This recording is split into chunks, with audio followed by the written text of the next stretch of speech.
지난 27편까지는 조직신학에서 잃어버린 연결고리 이스라엘론의 저자 아놀드 G. 프루첸바움 박사가 오늘날 기독교계의 4대 학파 중에 3대 학파인 언약무천년주의, 언약후천년주의, 언약전천년주의의 이스라엘론에 관하여 비평한 논문을 실었습니다.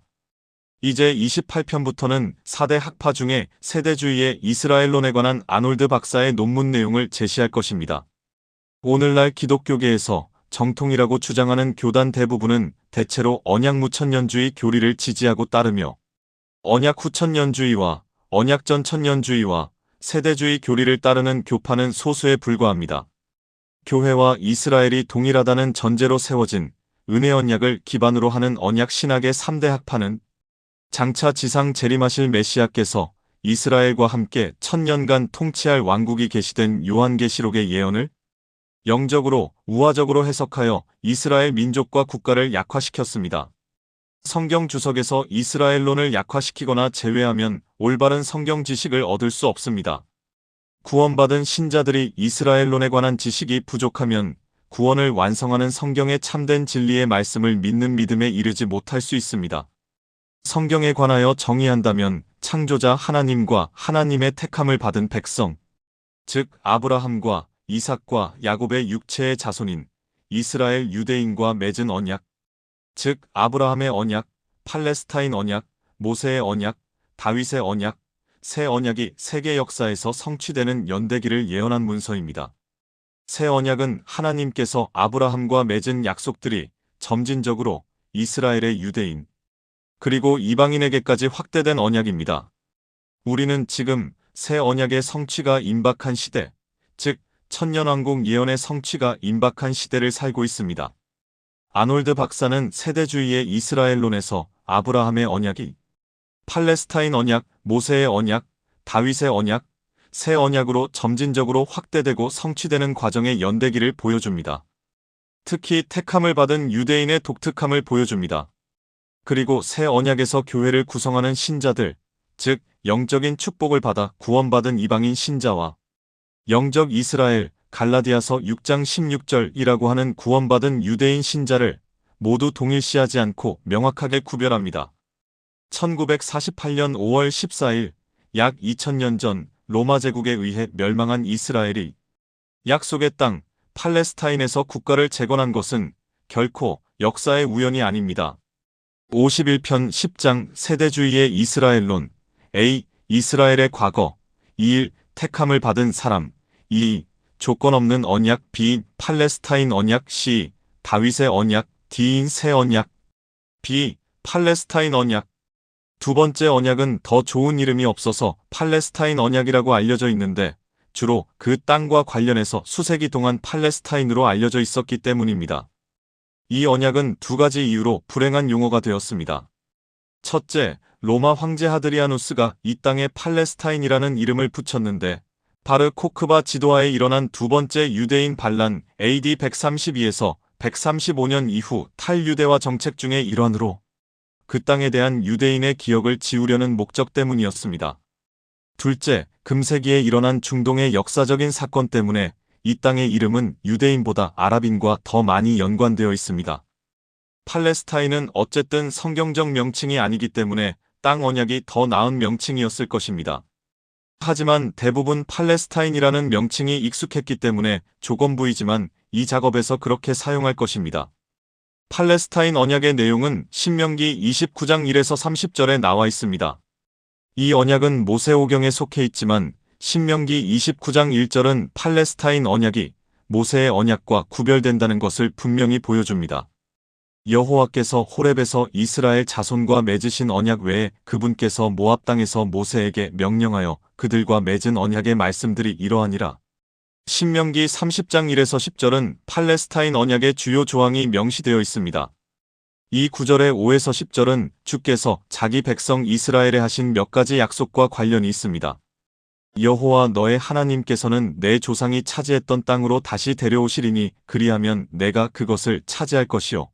그분께서는 내게 선을 행하시고 내 조상보다 너를 더 번성케 하시리라.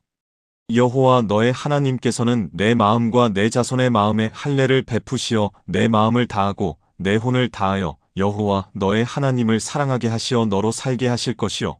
또 여호와 너의 하나님께서 이 모든 저주를 내 원수와 너를 미워하고 너를 박해한 자들 위에 두시리라.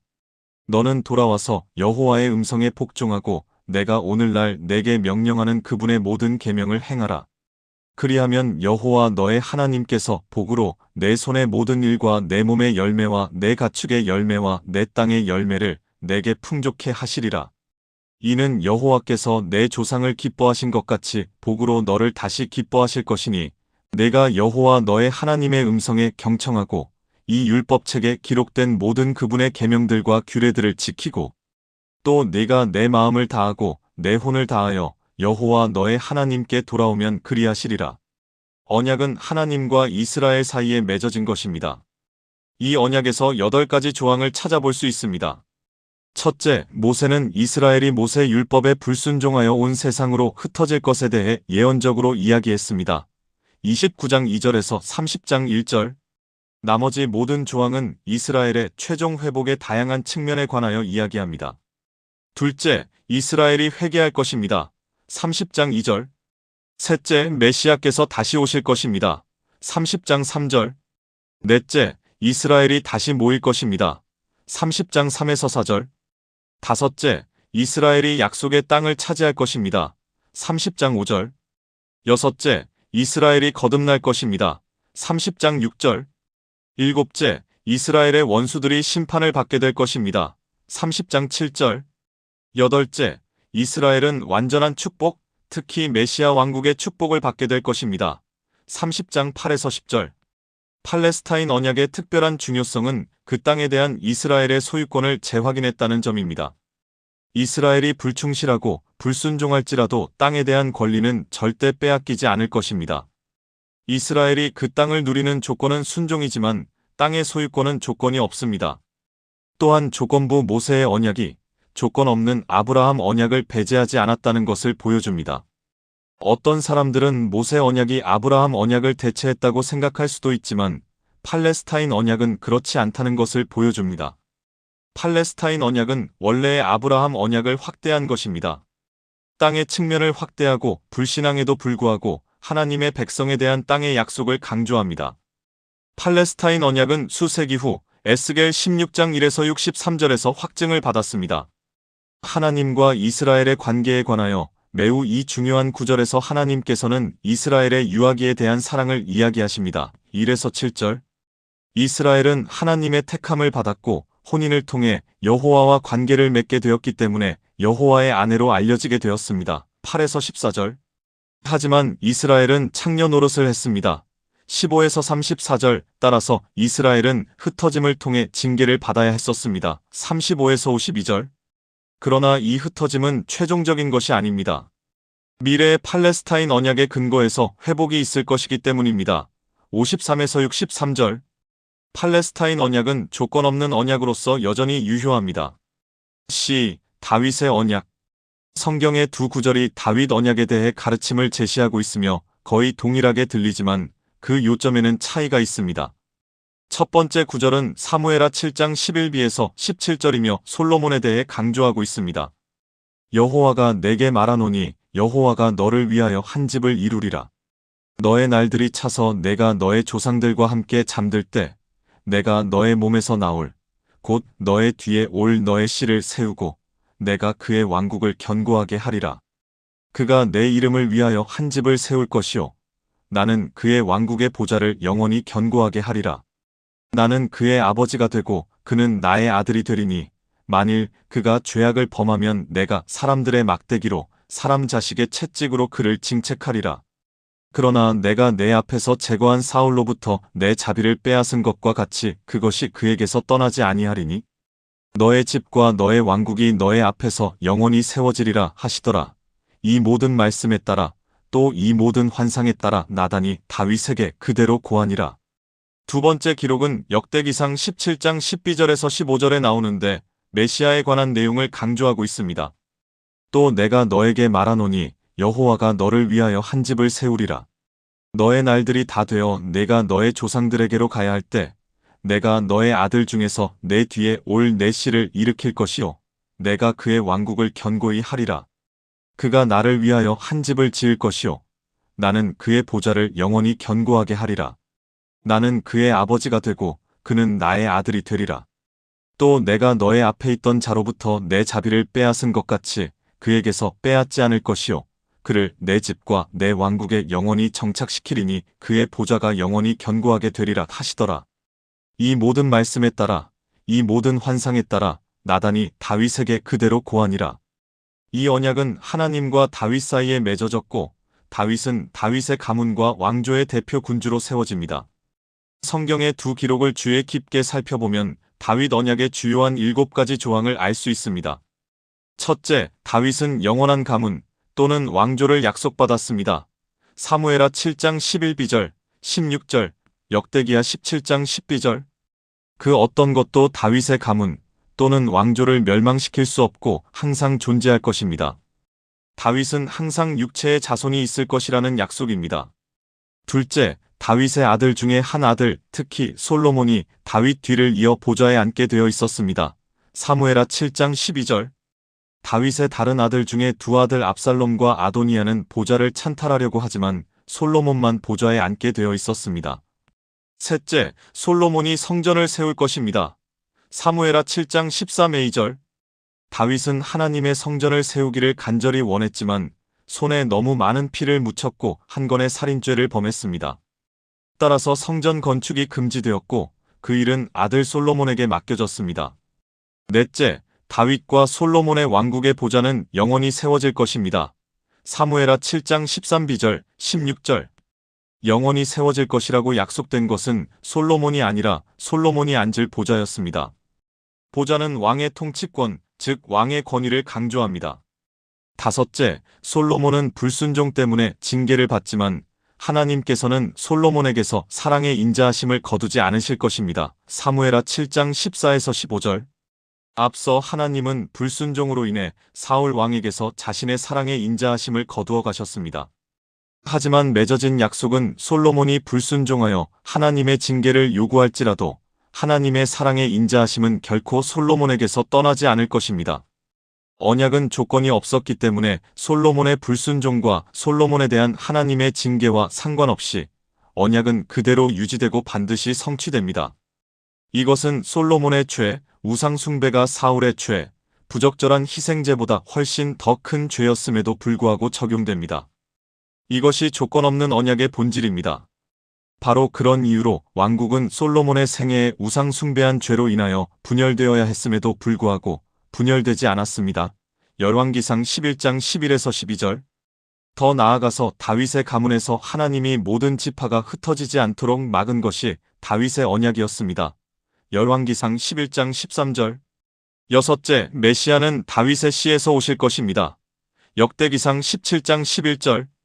역대기상 9절에서 하나님께서 다윗의 아들 중에 한 아들이 영원히 보좌에 앉는 것이 아니라 오랜 세월 후에 오실 다윗의 아들 중 한 아들의 씨가 올 것이라고 말씀하셨습니다. 또한 이 9절에서 다윗의 보좌에 영원히 세워지는 것은 단순히 보좌가 아니라 그분 자신입니다. 일곱째, 메시아의 보좌와 집과 왕국은 영원히 세워질 것입니다. 역대기상 17장 12에서 14절. 사무엘하 9절은 솔로몬을 강조하지만 역대기상 9절에서는 메시아를 강조합니다. 그것이 이 9절에서는 사무엘하 9절이 강조한 것과 같은 죄의 가능성을 언급하지 않은 이유입니다. 메시아의 경우에는 죄가 불가능하기 때문입니다. 메시아는 물론 보좌와 집과 왕국은 영원히 세워질 것입니다. 요약하면 다윗의 언약은 4가지 영원한 것, 즉 영원한 집 또는 왕조, 영원한 보좌, 영원한 왕국, 영원한 자손을 약속했습니다. 집, 보좌, 왕국의 영원함은 다윗의 씨가 영원한 사람으로, 즉 하나님의 사람 메시아로 끝나기 때문에 보장되어 있습니다. 다윗 언약의 독특한 중요성은 아브라함 언약의 씨 측면을 확대한다는 것입니다. 아브라함의 언약에 따르면 메시아는 아브라함의 씨로 태어나야 했습니다. 이는 메시아가 유대인이어야 하고 12지파 중에 어느 지파라도 될 수 있다는 의미였습니다. 나중에 야곱 시대의 메시아의 씨 측면은 유대 지파의 일원으로만 제한되었습니다. 창세기 49장 10절. 이제 씨 측면은 유다 지파 내의 한 가문, 즉 다윗의 가문으로 더욱 좁혀졌습니다. 예레미야 22장 24에서 30절에서 메시아가 다윗의 씨로 태어날 것이지만 코니아와는 떨어져 있어야 한다고 선언하면서 더 좁혀질 것입니다. 다른 많은 구절에서 다윗의 언약은 더욱 확증되었습니다. 사무엘하 23장 1에서 5절, 시편 89편 1에서 52절, 이사야 9장 6에서 7절, 11장 1절, 예레미야 23장 5에서 6절, 30장 8에서 9절, 33장 14에서 17절, 19에서 26절, 에스겔 37장 24에서 25절, 호세아 3장 4에서 5절, 아모스 9장 11절, 누가복음 1장 30에서 35절, 68에서 70절, 사도행전 15장 14에서 18절, 조건 없는 언약인 다윗 언약은 여전히 유효합니다. 새 언약. 새 언약의 내용은 예레미야 31장 31에서 34절에 기록되어 있습니다. 여호와가 말하노라. 보라, 그날들이 오면 내가 이스라엘 집과 유다 집과 더불어 새 언약을 맺으리니 여호와가 말하노라. 내가 이집트 땅에서 손으로 그들을 인도하였던 날에 그들의 조상들과 맺은 언약에 따른 것이 아니니 비록 내가 그들에게 남편이었지만 그들이 나의 언약을 파기하였도다. 여호와가 말하노라. 그러나 이것이 내가 이스라엘 집과 더불어 맺을 언약이 되리니 그날들 이후로 나는 내 법을 그들 속에 두며 그들의 마음 속에 기록하여 나는 그들의 하나님이 되고 그들은 나의 백성이 되리라. 그러면 그들은 각기 자기 이웃과 각기 자기 형제들에게 말하기를 여호와를 알라고 더 이상 가르치지 아니하리니 이는 그들 모두가 즉 그들 가운데 작은 자로부터 큰 자에 이르기까지 나를 알게 될 것이기 때문이요 내가 그들의 죄악을 용서할 것이며 그들의 죄를 더 이상 기억하지 아니할 것임이라. 여호와가 말하노라. 이 언약은 하나님과 이스라엘 사이에 맺어진 것으로 이사야 55장 3절, 59장 21절, 61장 8에서 9절, 예레미야 32장 40절, 에스겔 16장 60절, 34장 25에서 31절, 37장 26에서 28절, 로마서 11장 25에서 27절을 비롯한 다른 구절에서 더욱 확증됩니다. 최초의 언약과 다양한 확증을 통해 총 9가지 조항을 찾을 수 있습니다. 첫째, 하나님과 이스라엘의 두 가문이 모두 참여하는 조건 없는 언약입니다. 예레미야 31장 31절. 단순히 유다와 하나님 또는 이스라엘과 하나님 사이에만 맺어진 것이 아니라 이스라엘의 두 가문이 모두 포함됩니다. 이런 이유로 아브라함과 이삭과 야곱의 자손인 유대 민족 전체가 포함됩니다. 둘째, 모세의 언약과 분명하게 구별됩니다. 예레미야 31장 32절. 모세 언약을 더 자세히 설명하고 있을 뿐만이 아니라 구별하기도 하며 모세 언약은 파기되었다고 간주했기 때문에 궁극적으로 대체하는 것입니다. 셋째, 이스라엘의 거듭남을 약속합니다. 예레미야 31장 33절, 이사야 59장 21절. 이 전체 언약의 핵심은 구원의 축복이며 이 언약에는 이스라엘의 민족적 거듭남이 포함되어 있습니다. 넷째, 이스라엘의 거듭남은 모든 유대인에게 보편적으로 적용되어야 합니다. 예레미야 32장 34의 2절, 이사야 61장 9절. 민족적 구원은 모든 유대인 개인에게까지 확장되어야 하며 이스라엘의 첫 번째 거듭남이 일어난 시점부터 다음 세대를 통해 실현되어야 합니다. 그러므로 왕국 기간에 거듭나지 않은 백성은 이방인 중에서만 있을 것입니다. 왕국 전체 기간에 구원받지 못한 유대인은 없을 것입니다. 그 때문에 유대인이 다른 유대인에게 여호와를 알라라고 말할 필요가 없습니다. 유대인 모두가 여호와를 알 것이기 때문입니다. 다섯째, 죄 사함에 관한 규정이 있습니다. 예레미야 31장 34절. 새 언약이 모세 언약은 할 수 없었던 바로 그 일을 할 것입니다. 후자는 이스라엘의 죄를 덮을 수만 있었지만 새 언약은 그 죄를 제거할 것입니다. 여섯 번째 조항은 성령의 내주입니다. 예레미야 31장 33절, 에스겔 36장 27절. 이스라엘이 모세 언약 아래서 율법을 지키지 못한 이유는 백성이 하나님의 의의 기준을 준수할 힘이 부족했기 때문입니다. 모세 율법은 성령의 내주를 제공하지 않았습니다. 율법의 목적은 그것이 아니었습니다. 하지만 새 언약은 바로 그렇게 할 것이며 모든 유대인이 하나님의 의로운 일을 할 수 있게 될 것입니다. 일곱째, 이스라엘은 아낌없는 물질적 축복을 받을 것입니다. 예레미야 32장 41절, 이사야 61장 8절, 에스겔 34장 25에서 27절. 모세 율법은 순종에 대한 물질적 축복을 제공했습니다. 이스라엘은 대체로 율법을 지키지 않았기 때문에 불순종했습니다. 하지만 새 언약 아래서는 그러한 실패가 없을 것입니다. 이스라엘의 거듭남과 율법을 지킬 수 있는 능력을 부여받음과 동시에 주님께서 물질적인 축복을 주실 것입니다. 여덟째, 성소가 재건될 것입니다. 에스겔 37장 26에서 28절. 다윗 언약의 솔로몬이 세운 첫 번째 성전 건축을 규정했습니다. 새 언약은 메시아의 성전 또는 천년왕국 성전 건축을 규정할 것입니다. 이 성전은 하나님께서 행하신 모든 일을 이스라엘에 지속적으로 상기시켜 줄 것입니다. 아홉 번째 조항은 그리스도의 율법이고 이스라엘의 현재에서 다룰 것입니다. 새 언약의 중요성은 특히 구원의 관계에서 아브라함 언약의 축복 측면을 더 자세히 설명한다는 것입니다. 교회와의 관계에서 새 언약은 은혜 경륜의 기초가 됩니다. 이스라엘과의 관계에서는 왕국 경륜의 기초가 될 것입니다. 조건 없는 언약인 새 언약은 여전히 유효합니다. 다시 말하지만 유대인 언약은 유대 민족과 맺은 언약이며 유대 민족을 위해 그리고 유대 민족을 통해 성취한다는 점에서 유대인 언약입니다. 이 언약과 교회의 관계는 이스라엘의 현재에서 다룰 것입니다. 다음 52편 10장 세대주의의 이스라엘론. A. 이스라엘의 과거. 3. 모세의 언약과 모세의 율법. A. 모세의 언약. B. 모세의 율법. 4. 이스라엘의 남은 자.